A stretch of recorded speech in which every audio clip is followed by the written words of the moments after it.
Hi, welcome to our show today. I'm Sheila Muyodi, and today we're having Magdalene with us, and she's going to share her life story. Hi, Magdalene. Hi. So I guess we should just start by, first of all, your makeup looks nice. Thank you. Okay, I don't know. Guys, should you tell Thank us your you. plug? Thank you. Yes, Anyway, sure. So, first of all, should we just start with maybe an introduction of you, so Okay. that we know who our viewers can know who we are having today on our show? Okay. Yeah. My name is Magdalene Chesoli. I am an amputee. I am a sister. I am a cousin. I'm a daughter. Okay. Apart from that, I would say I'm a customer service representative in one of the organizations. Apart from that, I also sell African Maasai beaded sandals. And basically that's it about me. Oh, and one more thing, I'm a fashion enthusiast. So I'm really happy and humbled to be here, basically. Thank you so much. Okay. Thank you for making time for us. And now, just but to begin, can you tell us your journey so far? You know, there's been more. I know there've been like more challenges in your journey. Okay. Like, can you take us through that, maybe in brief? Oh, okay. So as I had mentioned earlier, I'm an amputee. Okay. So I use an artificial leg, we call them prostheses, on my Okay. left limb. My case was congenital. Basically, I was born like this. Okay. So I've never like really walked with two legs. But before I started using the prosthetics, I used to use a crutch. And for anyone who's used a crutch, they know how cumbersome they can be. So by the time I was finishing my class 8, I think there were friends of my mom's who talked to her. They were like, you need to take your daughter to a special school so that she can also know that she's not alone. She's not the only person who is physically challenged. And for me, going to such a special school was an eye-opener. At the same time, it was, I wouldn't say discouraging. It kind of made me understand that I'm not alone, but at the same time, it's something I was not used to, because in primary, I used to interact with, I would call them regular students. Basically, they didn't have any challenge. So for me, they didn't even make me feel like less of a person. They used to make me feel like one of them. So going to high school and you're in this special school and you're meeting all these kind of people with different kinds of disability, it's traumatizing in a way also. But it helped me, courtesy of my principal by then, who organized, I came to Nairobi. They did some measurements for now my prosthesis, and from then I would tell you my life changed for the better, because now I could do things on my own, and I'm happy. It's really made a lot of difference in my life. Wow. Yeah. That's nice. So, but you've mentioned about before you had the Artificial limb. Yeah, the artificial limb. Yes. You are using scratches, right? A crutch, just one Oh, long one- crutch. Okay. And it was hard. Most of my clothes would get torn around here at the Not the armpits. friction, okay. Yes, and also this other part near the knee. Most of my clothes really would get torn, and it wasn't a good gesture, and it wasn't really a good thing. But I think the fact that I was able to get the artificial limb, there's a lot that I can do with the artificial limb. I can carry 20 liters of water on my own, Okay. on my head, Yeah. something that I couldn't do when I was with that particular crutch.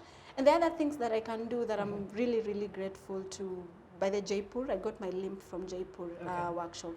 Oh, Yes, so it's really made a lot of. So, how long did the transition from scratches to the artificial limb?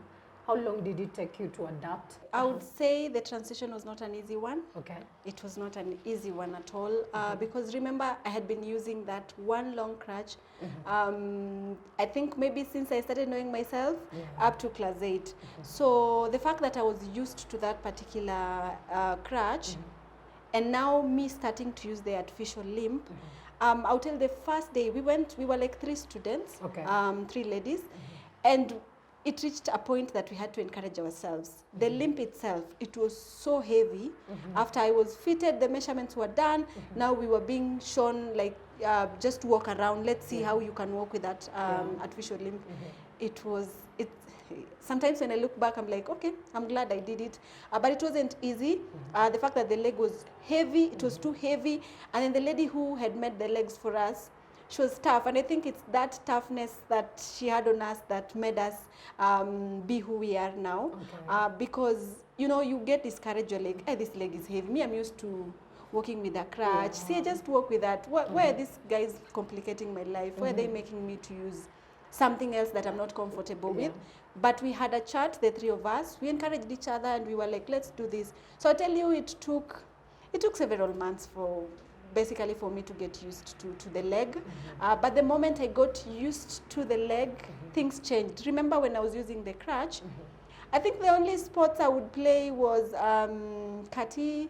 I would play maybe just jumping with the ropes. However, the moment I got my artificial limb, I became the games captain in my school, former school. I took part in volleyball. I used to love volleyball and badminton a lot. That is something that I can still do now. However, I just do it for fun. But for me, the artificial limb has changed my life in a totally different way. Totally. I can't as much as I'm trying to compare the two, I feel like with the artificial limb, my life changed for the better. And it's even made me to now know that I can dance. I'm a good dancer.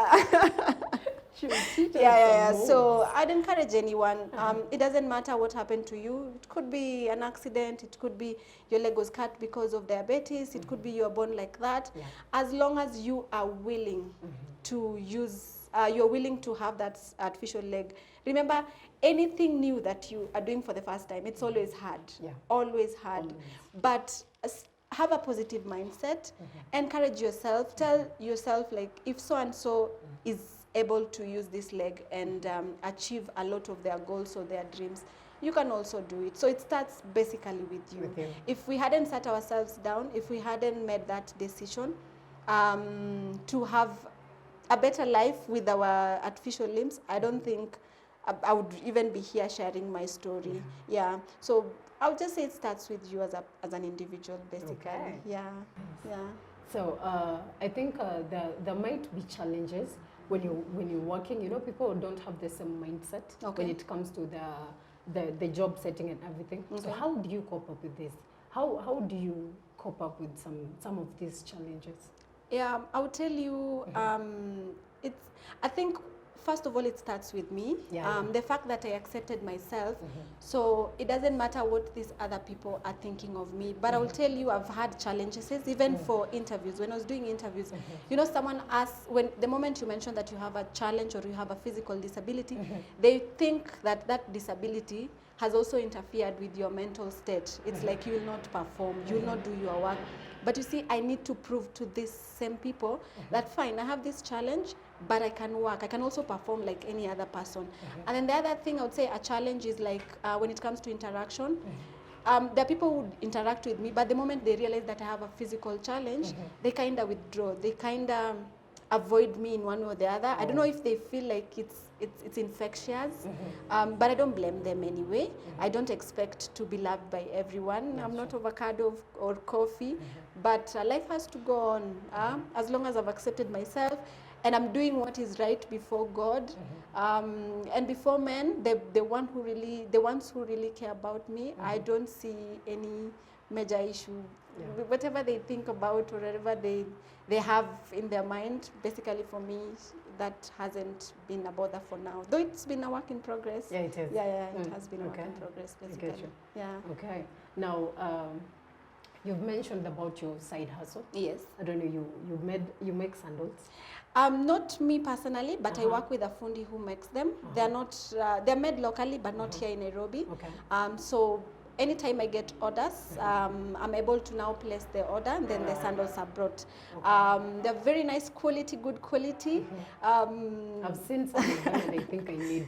Yes, I will organize one for you, sure. I will. Because in life, basically, if you just rely on one job with the way things are changing currently and the economy, it becomes a bit challenging. So it's always good to have something else that keeps you busy and brings you one coin or the other.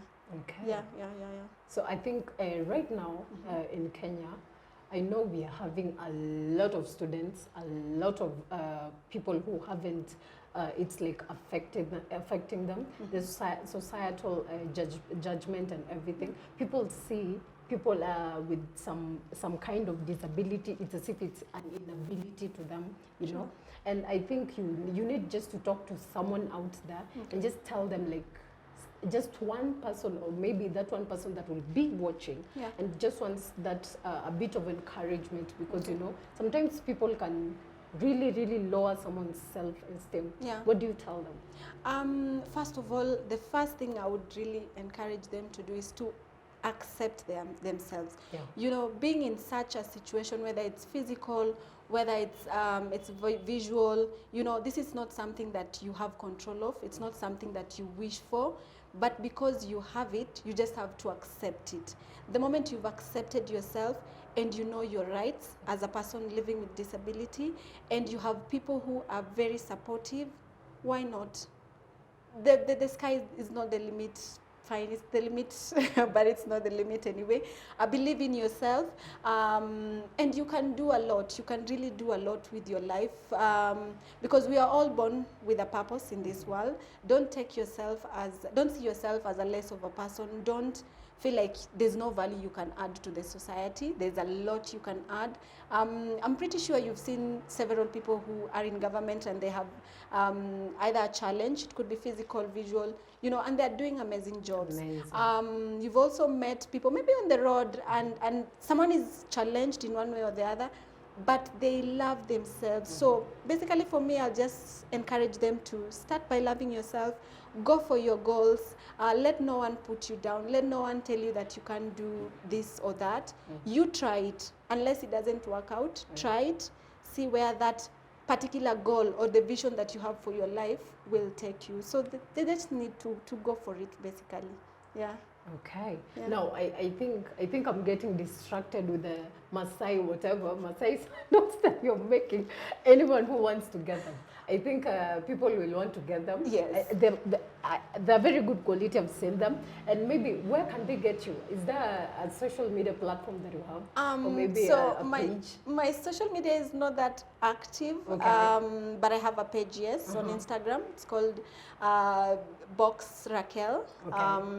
But they can get me either through Instagram, or even I'll share my number. So I can also share with them some of the sizes or even the designs. If they are interested in them, then we can organize, and then I make the order for them so that they can get the sandals. I think I'll be the first one. That's really distracting me. I had to say that. Way of giving back to the society. Is there any other way that you use, getting in touch with these people who maybe need someone they need someone that will talk to them and just assure them that indeed there's a whole new world beyond being disabled or something? Okay, so one of the things that I'm currently doing, something I just started this year, is mentoring. Basically, I'm that kind of a person who would like to make a difference in someone else's life, because someone else also made a difference in my life. And basically, the first stop was, I went to Kericho. I got an opportunity to speak to some of the students there. It's a special school in Kericho. And just to encourage them and tell them that, hey, I'm also one of you, but I'm here. Good. Life has been good. God has been good. And I know amazing things will happen. So for me, I want to major in mentorship. And just speaking to students in high school, even in primary, just reminding them that, fine, you have this disability. Take it as your asset. Run with it. Let no one tell you otherwise, or tell you that you're useless, you're less of a person. I feel sorry for those parents who lock their kids in their houses just because they have a certain kind of disability, or maybe they're embarrassed to show their kids to other people.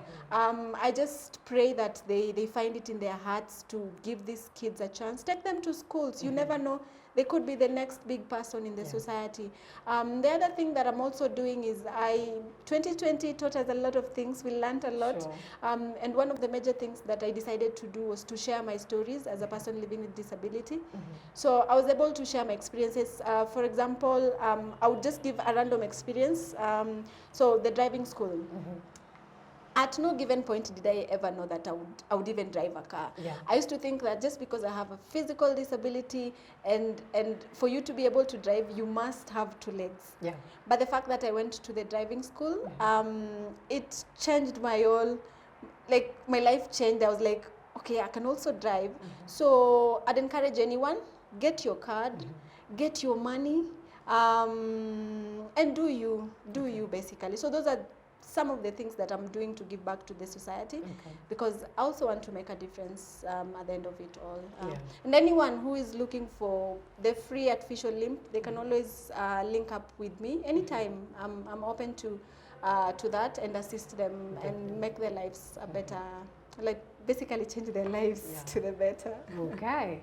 I think you're one of the best souls someone can just sit around and just listen the whole day. You know, you're driving me into it, like literally. I'm just lost into it.